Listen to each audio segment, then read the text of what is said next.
So I'm Lavinia. I'm the CEO of a business called Livit International. We are a support ecosystem for entrepreneurs, for startup teams, and for remote workers. We support them with a variety of different types of services and projects. I guess it makes sense to tell you a little bit about our history, to say so. We started off about a decade ago in the sort of early digital nomad wave in Bali with a small co-living space startup studio where we were incubating our own startups and working on tech and digital businesses. And about 7 years ago, I was like, it's time for us to go to the next level and build something that is more, let's say, appropriate for the size and for the growing community that we have. And we built Livit Hub Bali, which is now a co-working, shared offices and innovation space in Sanur, in the, let's say, quieter side of Bali, if you compare it to Canggu and Ubud and so on. So we obviously have space in there, which is the part that is really straightforward and people can easily understand.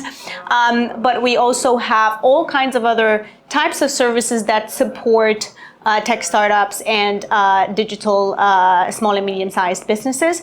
So we help people with recruitment, we help with training, with consultancy, we can be an HR business partner, we can help with operations, with business support, with things around finance, legal, and so on. We try to be as much as possible a one-stop shop, right, for people who want to grow interesting digital and tech businesses in Bali.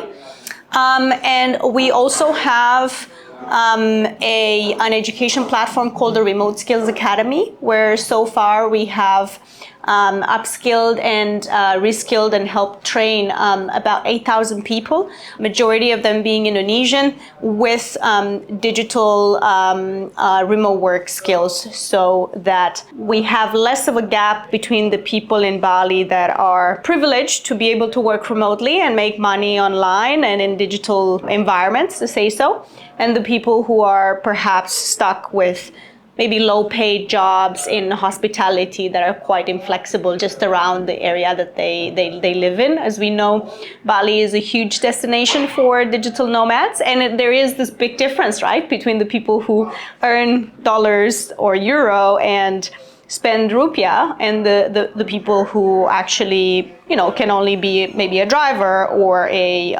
waiter or and so on, even if they're otherwise very, very capable. So that's a little bit about what we do. We have received in the last few years actually a lot of distinctions and certifications and awards for our company culture, for being a great place to work, actually one of the best workplaces in Asia in our category.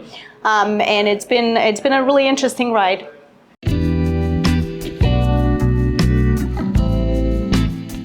As I was saying, it's been a decade, an interesting journey with a lot of different achievements. But if I'm to look back, I would say probably incubating, nurturing, helping startups grow that impact millions of people right now. I'm, for example, thinking of one of our startups, which is no longer a startup, is actually quite a large company.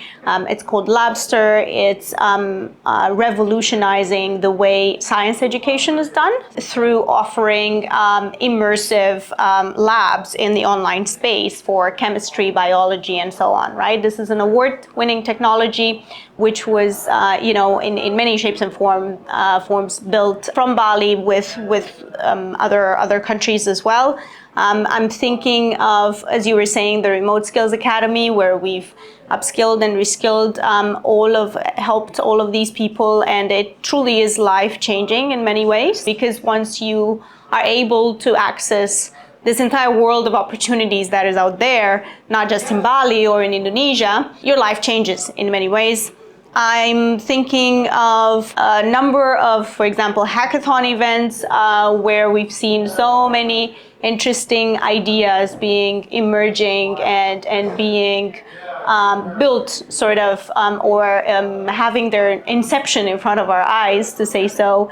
Yeah, I am thinking of many other startups that we've either helped grow or we've worked with in some other capacity, or they've been part of our space in some shape or form. We are now, for example, also collaborating with Boundless Life, which is a very interesting company that helps make remote work and digital nomadism and moving around the world more accessible for families, not just for those of us who may be single with no obligations and so on. Things get much more complicated when we have families, right? And they're building an interesting solution to make quality education, co-working spaces, community, and accommodation available for families in different places in the world. One of them being Bali. Also thinking about a lot of things that we have coming up, even in the next few months, that are very exciting. For example, AI, sustainability space. We are quite involved with a lot of, and we've invested as well in a lot of organizations that are in the, let's say, climate tech or sustainability area, something that is top of mind for a lot of us these days. So yeah, there's a lot of things that we can look at, and the easy ones are the big milestones around awards and being ranked, as a great place to work, or being recognized for our company culture, for our leadership, and so on. But also, I think for me, the really interesting and the most valuable achievement is actually working on exciting things that you feel make a difference, or at least put a little dent in the world in the positive way every day, right? Every week, when maybe nothing happens, maybe no big media happened, no big awards and so on. For me, that's the biggest achievement.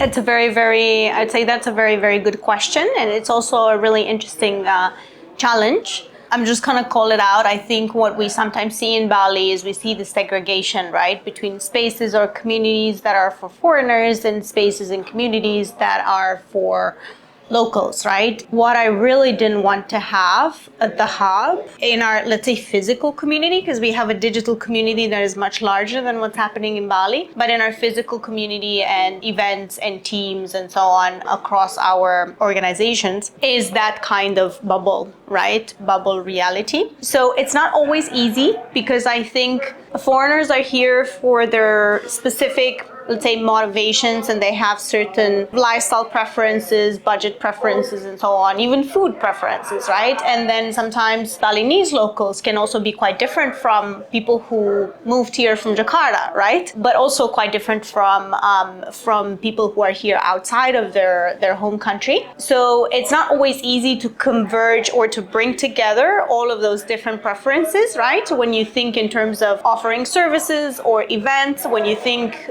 of pricing, food, topics being discussed, even the language that is being used, and so on.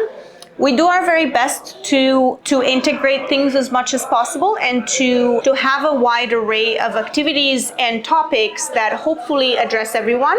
Then also some of them that will be more relevant, for example, let's say visa topics, or how to run a foreign investment company in Bali for foreigners. Obviously, that's going to be more interesting for foreigners, but also like we hosted an event the other day, for example, about how to do your social media during Ramadan, right, in Indonesian, with an interesting organization called Social Bread, right, that was clearly targeting locals in Bahasa and so on.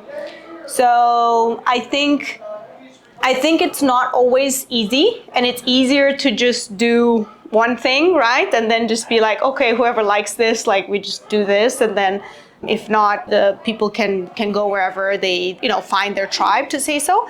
It's harder to integrate things a little bit more, but it's definitely worth it. And across our membership, our teams, and so on, we always try to aim, perhaps not a perfect balance, seems pretty utopian, right? Like to just like sort of really count and be like, okay, who's from where, and genders and nationalities and so on. We don't want to be too analytical about that in an exaggerated way. But at the same time, we want to see all of those different communities coming together, right? And even across different, let's say, sectors or backgrounds, We want to see people in tech startups also working with people in NGOs, right? Or people who work for big corporate or maybe in hospitality and so on. I think the world right now, we live in an age of antagonism, and the world right now is getting more and more segregated and separated. And anything we can do to break down those walls, be it between religions,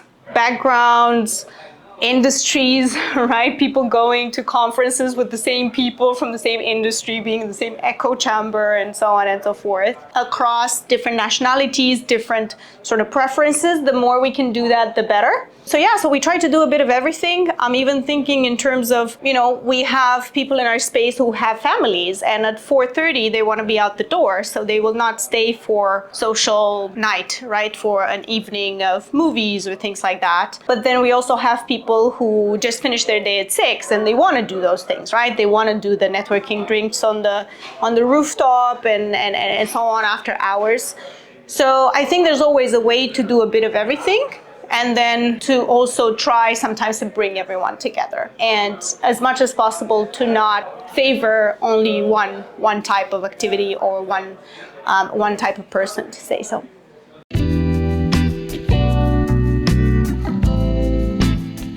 Yeah, this is a question I get a lot, and I think I would give a more, let's say, more granular answer.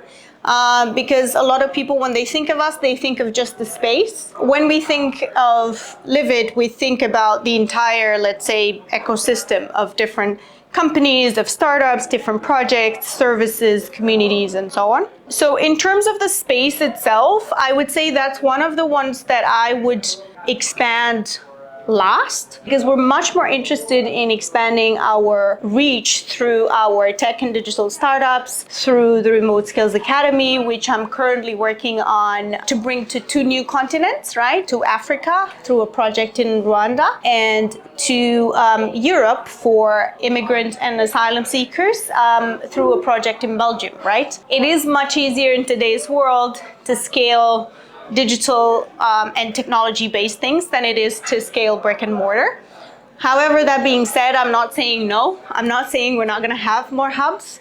But when you look at the amount of time that it takes to build a brick and mortar business, right? Especially in, let's say, in the volatile world that we're in, we're looking at, even just what happened with the pandemic in the last few years, right? And anything that was physical based, right? And so on. The amount of effort that goes into that can sometimes be used to scale things in a digital, online, tech manner much more easily. However, I did tell my team that if they want to have Livit Hub in, Lombok or Ubud or so on, I'm very open to that, to hearing about that. But let's say no concrete plans for the time being.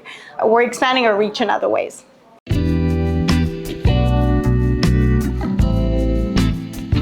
Diversity, or global, to say so. I was just looking at numbers, and we've had clients and team members from over 60 countries so far. So it truly is a pretty big reach.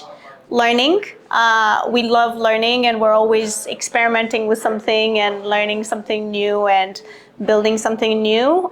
So that definitely is a pillar of it.